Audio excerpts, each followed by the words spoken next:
بسم اللہ الرحمن الرحیم۔ السلام علیکم ورحمۃ اللہ وبرکاتہ۔ دلوں میں اترنے کا راز جانتے ہیں؟ کیا دلوں میں اترنے کے لیے سیڑھیوں کی ضرورت ہوتی ہے؟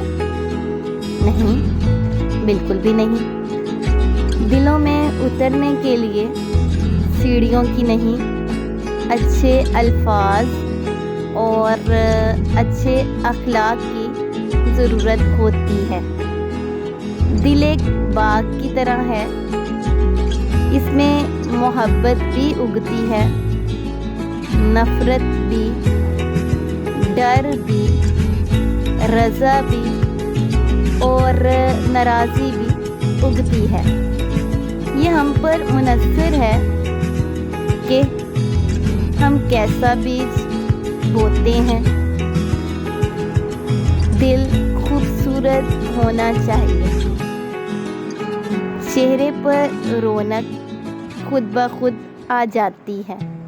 یعنی اگر دل خوبصورت ہوگا تو چہرہ پر خود بخود ہی رونق آ جاتی ہے